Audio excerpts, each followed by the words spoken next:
বিয়েটা করে ফেলেন তাহলে তাড়াতাড়ি জেনে যাবেন। শুনেন, আমি সবসময় একটা জিনিস বিশ্বাস করি, সেটা হচ্ছে যেই সংসারে রাগ অভিমান ঝগড়াঝাটি নাই ওখানে কোনো গলদ আছে।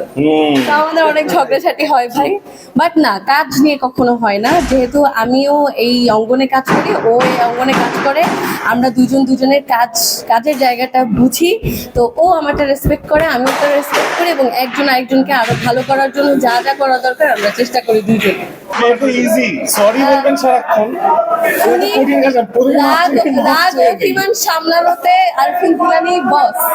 আমি শুরু থেকে মাফ চাইতে থাকি, কি হয়েছে আমি জানিও না, আচ্ছা। বাট আমি মাফ চাই সমান। আচ্ছা, এটা আসলে আপনার মাফ চাওয়ার যে আর্টটা, এটা আপনি যত সুন্দর করে রপ্ত করবেন আপনার সময় তত কম লাগবে। আপনি কি সহজে এইরকম কি হয়েছে? ক্ষমা করে দেন, মাফ করে দেন? সহজে ক্ষমা করে দিই? মানে আপনার অভিমানটা কতক্ষণ স্থায়ী থাকে এটা জিজ্ঞেস করেছে। আমার অভিমান কতক্ষণ স্থায়ী থাকে ভাই, মোবারক ভাই? এটা ডিপেন্ড করে তো ঘটনাটা কি। আপনি আপনি কখনো রাগ করেন না? আপনার রাগ অভিমান ভাঙায় না? তখনও আমি যখন রাগ করি পরে ঘুরে ফিরে দেখি আমারই সরি বলা লাগে। এই মিথ্যা কথা। না, এই মিথ্যা এটা কথা। আমি খেয়াল করছি যে আমি রাগ করি, রাগ করার পর দেখি ও অভিমান করে যে আমি আচ্ছা, কেন রাগ আপনারা করি। কি আসলে আমাদের ঝগড়াঝাটি নিয়ে সারিয়ে বসাইছেন? আচ্ছা, আমার একটা প্রশ্ন আছে আপনাদের সবাইকে, আপনাদের উৎসবটা কেমন লাগলো?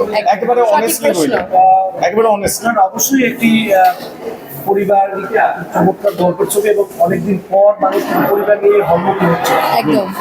আমি উড়াধুরা দুষ্টু, সেটা কিন্তু স্টেজে, বাট রিয়েল লাইফে কি আমি আসলে তাই? রিয়েলের উপরে উৎসব টাইপের। এটা লোক আমি